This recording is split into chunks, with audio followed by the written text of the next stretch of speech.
Hey, I'm Phil, and welcome back to the Mountain City Show. I'm Ken. We're talking about prepping here again. Yeah, we are. I enjoy prepping. I do it myself, but I don't do it on a huge scale, but I do a little bit, like food.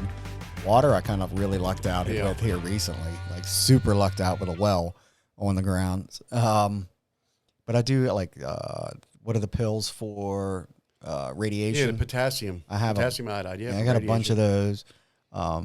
So yeah, I mean, I do a little bit. Once again, you never know what the situation's going to be. No, ammunition. And that one thing you sent me I thought was really interesting, how ammunition will be almost like a currency.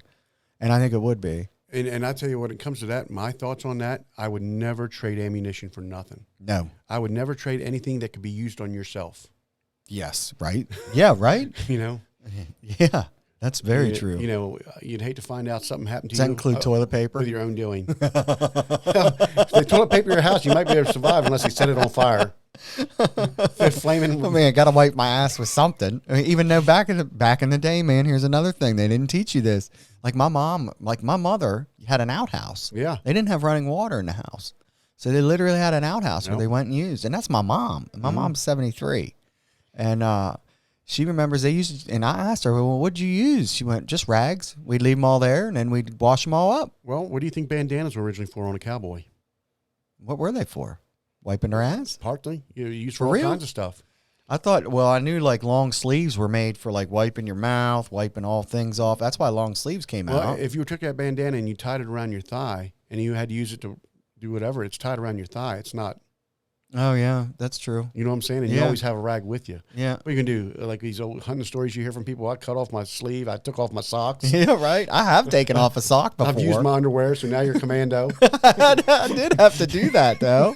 Haven't you ever had to do that? I had to do it. I think everybody in their lifetime has to do it at some point. Especially if you're hunting. Yeah, that, or even if you're driving and there's no bathrooms. And you know what? And let's pull over the freaking car. It's now or I'm filling up the car with it. I've hopped that guardrail before. Yeah, right? I think everybody's done that in their lifetime. If not, you really haven't lived. Yeah, and then, you know what? We'll get to that too. About vehicles, you know. Yeah. Prepping in your vehicles. But what we're going to bring up now, we're going to talk about, since we left off on gold and silver and we were talking about the collapse of the dollar, we ought to start there. That's a good topic. Yeah, I think that is a good topic. So we're talking about a crash of the economy. Yeah, I think at least currently, you know, the news, all your mainstream media, which you really shouldn't take as like true fact. I've come to the point I don't trust any of them. I don't either, especially when you start watching watching some of these guys who were a part of it. Yes, and will tell you flat out, don't. You can get like clips of headlines from them, like this happened or this happened or this happened, but don't believe everything they're telling you. the whole system's bought out. Yes, I believe that. I think so. So, yeah, when it comes to gold and silver and crypto and the dollar, so the big thing with the news right now is if you turn on the news channel, they'll be like, well, the dollar's going to lose its reserve currency. And I still am strongly not buying what they're selling. Yes, I do it. Like, so China and all the BRICS nations, if they came out with something, it could be, it could contend with the dollar. But the problem is China manipulates their currency so much. It was pegged to the dollar for so long. Right, and it still kind of is, but they still manipulate their currency so much that it's not going to be the yuan, you know, because they just manipulate the hell out of it. Nobody's going to trust it. Nobody's going to trust that currency if they all come out with it. And here's the thing. There's so much debt in the world, and everybody pays their debt in dollars. So if you're in, like, Uganda and they have debt, it's in dollars. Yeah. You know, that's how they're paying off the World Bank. Yeah, they're paying off all their debt. So they're working in their currency to exchange their currency for dollars to pay off their, you know, national debt or whatever kind of debt they have. So it's a long shot for me that dollar is going to take a major hit. The only way I think it would be with a combination of things. So say they came out with that currency. It's digitalized, which you and I both know a digital currency is not for anybody. No, I've seen some nasty stuff on that coming up also. It's something that's great to have, like Bitcoin or Ethereum or Cardano or, you know, something like that where you can put money into it and move it. Now, that's different. The crypto is different than what I consider digital currency. Digital currency is what the U.S. government backs. Yes. That's what they want you to. Yes. Yeah, and they can track everything you do. They can shut it down. And they do this in China. China already does this. So they already have their own digital currency for their population. And they also have the social credit score, right? So certain things, you can travel. They'll only let you travel certain places. They'll only let you buy certain things, right? And that's how it works. Well, and I've seen another manipulation of that also now. Not only do you not travel or buy certain things, but also with AI controlling what's going on. Yeah. What I've seen is, say you take your card and you want to buy soda. It's going to let you buy soda, but if I'm overweight and you're not, I might pay $6 for that soda where you only pay $1. Yes. So you get incentivized to be healthy, to make good choices. Yes. So the thought of everybody paying the same amount for a product will be gone. Yeah, I believe that. Also, the big thing that they do that's in China, if you get caught jaywalking, they automatically fine you and send a picture of yourself. And they take it right out of your own account. They don't ask. They just take it. And I hear around it's just getting the same way. Yeah. They got so many cameras, whether it's speeding, jaywalking, or whatever. Cops are hardly there. They just send it to you in the mail. They do. So anybody who sits there and says they want to digitalize currency that's a national reserve currency for the United States is a moron. And I think I'm all for private companies doing it, like Bitcoin and Ethereum and those type of guys. I am not for a government doing that. Because they're going to manipulate not just the coinage itself, but the product costs. And you think they want everybody to go electric. What do you think they're going to charge people for gasoline? Oh, my God. Not that gasoline will cost that much, but if you have one of the few gasoline cars left, then they're going to charge you whatever to get you off of it. Oh, they are. So, yeah, I do believe that anybody who says they want a digital currency is an idiot. Be careful what you wish for. Because I don't want that, and I don't want that for my kid. Now, when it comes to like total economic collapse, I think when it comes to the cash part of it, though, even say the dollar was gone, as far as I think the American public will still be trading in dollars because we're so used to it. I think so. Well, I think we would start trading in a lot of different things. I think it would be hard for us to not trade in dollars, no matter how bad the dollar got. Yes, I think so too. I think because for an example, say we had hyperinflation, it cost $1,000 for a gallon of milk, right? Which, if you own debt, you are now a champ. Yeah. Right? Like, all your debt is now gone. Yeah. Instantly. Like, within 30 days, you will have your mortgage paid off, everything. I even checked when I bought my house, by the way. I checked to see if they put that into my contract for my mortgage, that if something happened to the dollar, whatever that would, and they did not. So what does that tell you? It tells you the banks aren't expecting the banks are not buying it. No, and it's just like the environmental stuff, people buying. So then that makes me wonder if the banks aren't buying it. And here's another thing. So the banks aren't buying that something's going to happen to the U.S. dollar. Otherwise, they would write that in the contract to save their own ass, right? We know this. Yeah. Insurance companies, you know how global warming and all that, and the sea levels are rising. They are not doing anything any different that if you and I went and bought a beachfront property today, it will not say we are not going to insure this because of global warming. And you can still get a construction loan from the banks. Yes, and your premium will be the same, and they will still cover you if an act of God happens. And an act of God to them is if the ocean rises and takes out your house, right? So if they believed, bean counters now, man, actuaries whose degree is mathematics, right, tells you that that's not going to happen. Because if it was going to happen, all these insurance companies would definitely put that in the clause. Well, why would a bank do new construction loans? Yeah, why? You wouldn't. You wouldn't. If there was that much risk, they would not do it at all. A bank does not like risk. Hence, credit scores. Yeah. You know what I mean? Higher your credit, the less risk they take. So when it comes back to, we'll say, having some silver on hand, having some gold on hand, and having some cash on hand is a good thing to have as far as prepping. Stuff just set aside. You think gold? I don't know about the whole gold thing. Ever since they took it and they mandated it. The only reason I say gold is because, yes, they have taken it. I think you'd have more of a public outcry now. Yeah. But it's hard to say when it comes to that. But at the same time, when you have gold, the value is so high. Are you going to trade it for toilet paper like you said?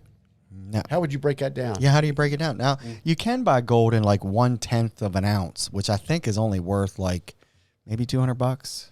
I think it's $200. So you're buying $200 toilet paper? Yeah, right? Because you don't want to do that. That's what I'm selling it That's for. why you need silver. I mean, you're going to need silver every day for groceries, for whatever. Now, that being said, come back to history once again. when you had silver, when coins were silver. That's why the ridges were on it. Did you know that? Yeah, up till like 1964, I believe, wasn't But it? that's why ridges and all was put on quarters and stuff. For what? So you can't scrape it. Oh. Because that's what they used to do in history. You'd sit there and you'd scrape the edge of that coin until you had, and then you went and turned the silver in for more. Ah, I gotcha. See what I'm saying? Yeah. So they put the ridges on the outside of the coin to know if it was scraped or not. Yeah, because you could take a very fine layer off of each individual one, and then Yes. next thing you know, you have a whole new coin. Yes. I get what you're saying. I didn't know that. Yep. That's interesting. So- I find that really interesting. That's slick. I mean, just think if you had a lot of money, right? You know, Oh, yeah. If you had 100 of them sitting here, you'd wind up with 10 extra coins and you didn't do nothing. You might. You could. Yeah. But yeah, I mean, most people wouldn't even pay attention. Oh, that's just an old coin worn down. But I don't think the dollar is going to crash. I think it's all I think it's kind of propaganda. I think it's instilling fear in the American public. But here's a question. I don't know why. What is their purpose of telling everyone that and saying this is a possibility? You know what I mean? And I don't think it's such a why is that it's fear such there, a right? serious thing. I mean, ultimately, if that did happen, it would be like Armageddon in our country if we lost that currency. So other than hyperinflation and maybe the dollar crashing, well, what else would you think would do economic collapse? I mean, what, supply chain? Well, supply chain. Well, honestly, I think we would have a hard time right now if we went to war with China. Yeah. Because 30% of our goods come from them. Yeah, right? And that includes medications. Medications, all kinds of stuff. And we noticed that during COVID when our country shut down and theirs. And theirs kept shutting down repeatedly. But I think our country would be so. All right, let me put you in my scenario. So, say they came out with their currency, and it's kind of competing, but it's not, because in my mind, it's going to take decades for that new currency to even, ramp itself up with trust, because it all comes down to trust. Yeah.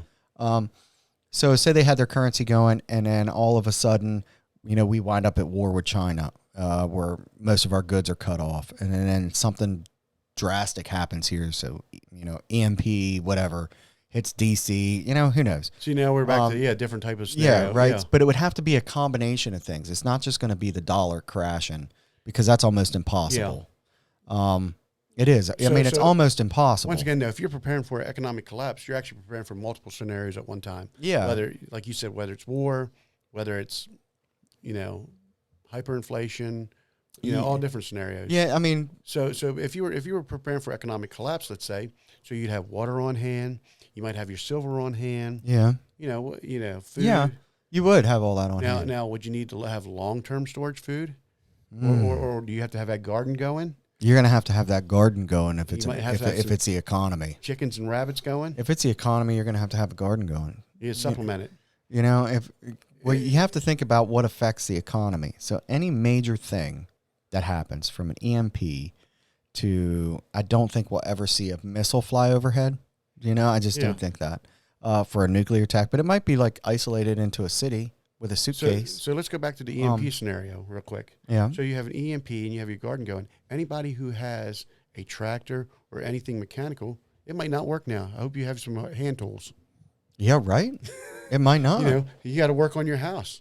What are you going to use? Hand tools? How many's got a handsaw? Yeah, I don't have any of that. All mine's like freaking DeWalt. You know what I mean? Like, I got DeWalt tools. And with your economic collapse on that, how much is it going to cost to buy a new one? Oh, my. You better pull out the pieces of gold. And you're not going to find a blacksmith nowadays. No, nobody knows how to do that anymore. They just don't. I mean, when it comes to this prepping stuff, it's just an endless, endless stream of your what ifs. You almost need a book. You almost need a book, like a big old textbook with you, to be like, all right, I need to know how. Because think about it. An attorney, he doesn't know every law in them books. He's got to look them up. A surgeon, he does not know every diagnosis. He has to look it up. And you're going to need a hard copy, because Googling on your phone and YouTube is not going to help. Yeah, you can't have it on your phone. Like, let me put it on my phone so I can just flip through the pages.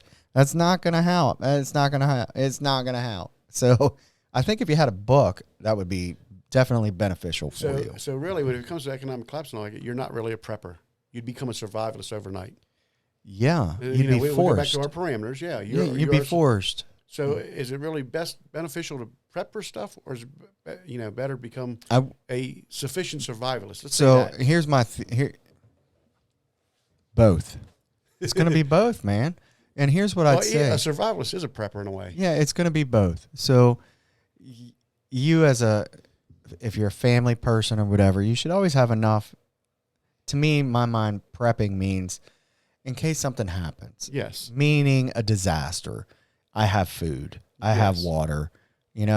That's it. That's all I really have to prep for. I got enough food for 30 days and I got enough water. And I agree there. That's and prepping. Society will come back, with whatever happened. So let me give you a great example. Say somebody freaking lit off a bomb that took out, 10 city blocks in New York, and we lived in New York, right? We weren't near that, but we're about a quarter of a mile away. So that means there's no electricity. There's no plumbing. There's no nothing, right? And most likely they will have stuff up and running. Bare essentials, like maybe some electricity, maybe to fix a little bit of the plumbing, because that's the first thing they're going to do. Natural gas lines, water lines, plumbing, electric. And when it comes like that, if you're actually looking for a place to live and survive like that, if you want to move close to a hospital, because they're going to have to get that stuff back to a hospital first. Later. Yeah, that'll be first. So if you live near a hospital and you're in a city, you're golden, man. That's where they're going to have to get they're going to get all that up running right away.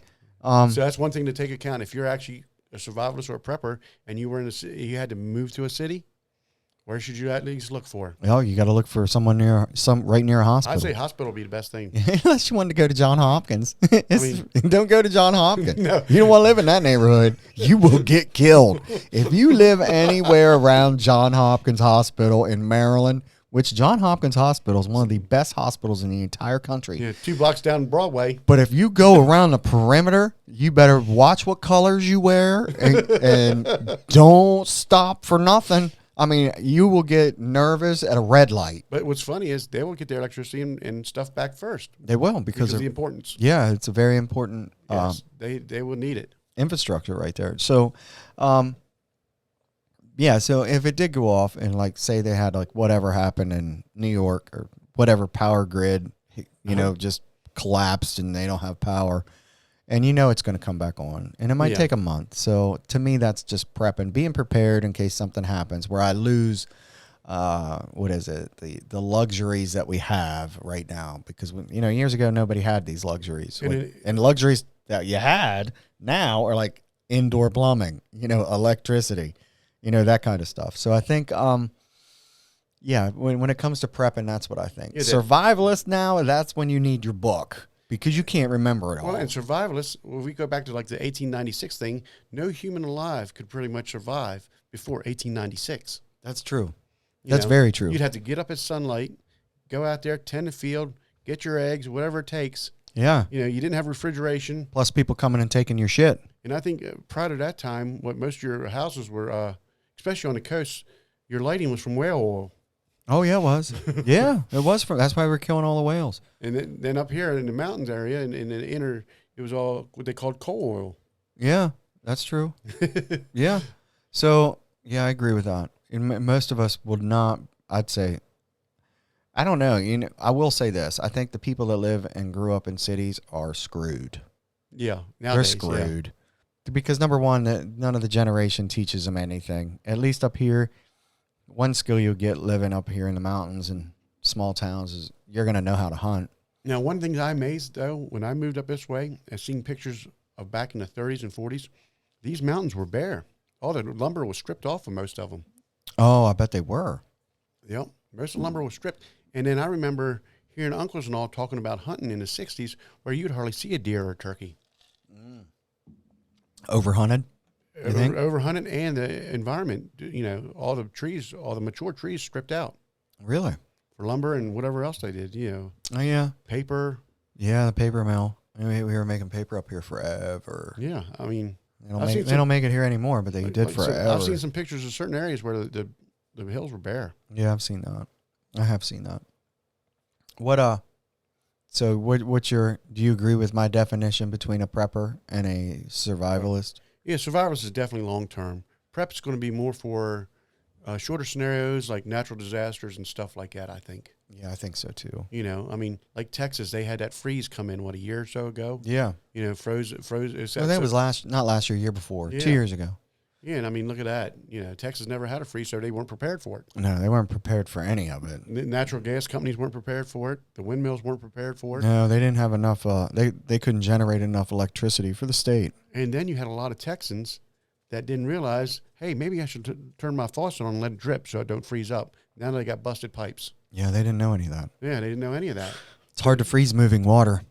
Look at your rivers. Yeah. I mean, There's your scenario of people in Texas, which is a first world area, you know, in the U.S., and their pipes froze. yeah. Well, everybody there should know. So here's a good thing. Like, I can talk to you about the house that we're going to move into soon. So it has a well, you know, I told you it had well water plus the city water, plus it's got a wood burner. There you go. You know what I mean? I was like, because I remember doing that when I was a kid. Like, my job was to stack the wood, and my job was to bring the wood into the house and start the fire when I got home from school. And I did that forever. And now I look at it as, well, you know, natural gas is generally cheap enough where it doesn't really warrant the two, you know, unless I literally went out and chopped trees down, which I don't mind doing. I've done it before, chopped up with my own firewood. If I have to buy it and then my labor and then what the dirt that it causes in the house, it's almost better just to use the regular furnace that you have. However, when that doesn't work, because if you lose power, you lose your heat. And if you lose your heat, your pipes freeze, especially if it's 20 degrees out. So it's always good to have a backup heat. So I was really happy with that, having a wood burner in it. That made me happy. You know, and I moved into my house probably around 2008. And at that time, I was happy to get an all-electric house. Oh, and my house is solid electric. Yeah. And then, because that was at 2008, that's when kerosene was high. Oh, yeah. Gas was high. It was. You know, and I thought, wow, per BTU, I was heating cheapest. And what I like about electric heat is every room has a thermostat. Yeah, you can turn them off. Yep. So, yeah, so the one I got has a boiler, baseboard hot water. So you can turn every one of those registers off in any room you don't use. And then it's split up between two thermostats. It's like downstairs, upstairs. Now, as far as the survival situation, I'm lacking, like you said, I'm lacking a wood burner long term. But I do have little portable heaters that I could set up in the house. You know, they're like 9,000 BTU. It run off. So I will say this. If you have a furnace and it's natural gas, or you could almost do it with an electric one. Now, you could heat a couple different areas of your home off of a generator as long as you had some cable. I mean, you're going to splice it together, and I wouldn't recommend it, you know, because according to laws and safety laws with electrical work, but you could make it so you could run that furnace off of a generator without a problem. Just the furnace. Now, so I you'd do have heat, a generator. right? So you have heat. So you would just basically, wherever that thing comes out of, that 220 line, you're going to take a 220 line, splice that shit together, plug it in with a plug to the generator, and you're going to plug it in, and it'll power the house. I do not ever recommend doing that. So here we went from the dollar and all that, and crypto, to now we're talking about electrical and backup stuff. So if we're going to make a prepping list as we go through this conversation, you know, our list. All right. What would I have? You got to do two. We'd at least have a generator. Yeah, you definitely got to have a generator. Generator's a must. And I would prefer the generator to have multiple fuel sources. So you could do gasoline, propane, and natural gas if you wanted. You can buy them where it does all three. But the general ones that you would want would be the gasoline and the propane. And what I tell you with the propane is propane never goes bad. Yeah. Ever. Now, it will last forever. Gasoline will go bad. Yeah. So you can't hoard gasoline. It goes stale, what they say. But you can hoard propane. Now, my generator's dual fuel, 12,500 watts, I think. And it's propane and gasoline. But like you said. Where'd you get it? I got it online. Typical American Amazon. You know. Amazon? Yeah. What brand? Pulsar, I believe. Is it? Okay. And here's the other thing. It's a portable generator. Now, it's big and heavy, but it's got handles on it and wheels. Wheels, yeah. So they're big. So that's another thing to think of, though. If say you had to leave, you know, you had to leave, you can take it with you. Sort of, yeah. Depending on what you got, what kind of vehicle you're driving. Well, we'll get to the vehicles later. You know, vehicles are a whole different But you can, at least up here, you know, you can, because everybody up here has got pickup. Now, I'm not going to write down wood stove, and this one I'll tell you why. because not everybody has that available. No. But if you had a generator, it would help out a lot. And then as far as prepping, a generator would probably be more valuable for short-term stuff, because then it's your freezers. Yeah, look at that one right there sitting. Yep. That's just a small one. That's like a 2600 inverter generator. And the small ones are fine. That's like the heaters. Like I said, I got two 9,000 BTUs instead of a large one because I can put one here in the house, one there in the house. That's smart. Yeah, that's real smart. You can get one big one to do the whole house, but why? Yeah. I would say one thing you definitely need would be water. Yeah, we'll go with water. You're going to have water, bud. So water and food. I mean, to me, they're hand in hand. But water's first. That's two different subjects again, though. Water's number one. We'll get to that stuff in a bit because when you're saying water, you can replenish it with rainwater. You can have a pool or a well. Yeah. Even one of the things I never thought of the pool. Yeah, one of the things I brought up is a sandpoint well, and that's the older style wells. You pound it in the ground by hand, 25, 30 feet, and then you just open the pump up and water will flow. Start pumping it like they used to do back in the day with the crank. There you go. All right, I got you. Are they expensive? Are they expensive? No, not really. How much they run usually? A couple $100. That's probably worth for a whole kit. For a whole kit, yeah. That's probably worth to have. But I mean, as long as you find water. As long as you find water. You don't know what you're looking at under 25 feet underground. It all depends your location. Once again, I mean, if you're actually looking at a survival situation, or here's what's funny: most people really take in consideration of certain things they're going to buy, but usually the location is general. Oh, I'm just going to move to North Carolina. I'm just going to move to Florida. But are they really paying attention to, are you in Hurricane Alley? Are you in Tornado Alley? Yeah. Am I going to be able to get water where I'm at? Yeah, that's a big thing. Like even when the hurricanes hit down there in South Florida, then people don't have water for weeks. I mean, like you said, though, I just got a house with a well and city. Yeah. But the thing is, you didn't know that. No, I didn't. I lucked out. Yeah. It's more luckier than you think. Totally lucked out. In today's times, yes. I'd totally lucked out with that. I was like, oh, my God. And then the freaking plumber guy goes, do you want me to get rid of that? I was like, you out of your mind? And he was like, that's what I thought. And once again, about the pool, as long as you have a storage of bleach. Yep. If you're going to actually try to keep water and keep it from outside and coming in, you're going to need bleach. Yep, bleach, 16 drops per gallon. So 16 drops of bleach in a gallon of water will purify it. So you could drink it, no matter what the hell that water looked like. I think my pool is 18,000 gallons. How long would that last? It lasts a good while. And then also you do rain barrels. Yeah, rain barrels. Yeah, that's how I do. They outlawed them. Did you know that? Where at? Maryland. You're not allowed to have them. Really? Wonder why? They want you buying their water. Well, once again, I don't know how they can outlaw it. But you also have a rain tax in Maryland. No, they got rid of that. Did they get rid of it? Yeah, Hogan got rid of that. But who knows what'll happen now? Let's see. We'll get rid of rain tax, but we'll make rain barrels illegal. Yeah, you're not allowed to have rain barrels, like where you put your gutters into them. You're not supposed to have them. That makes no sense because the amount of water that would probably saturate into the ground and around your yard that's running off your roof wouldn't go there anywhere. Yeah, it would go to, I don't get it. I don't understand. Once again, it's control. It is. I don't understand it. I'm sure there's some environmental reason, but I don't know what that is. Environmental reason that they'll come up with. Yes. Not that it's a legit. How accurate is that environmental reason is a whole nother show. Like beachfront property. Yeah, right? It is. It's like beachfront property. But so water, what else are you going to put on there? You got generator. Well, we'll get the water. I mean, we'll get the other stuff as we go, but we were on cash. Oh, yeah, we were on cash. And when it comes to cash, how much do you think you ought to have on hand? How much gold do you think, or silver? And we already said gold. Gold's an iffy proposition.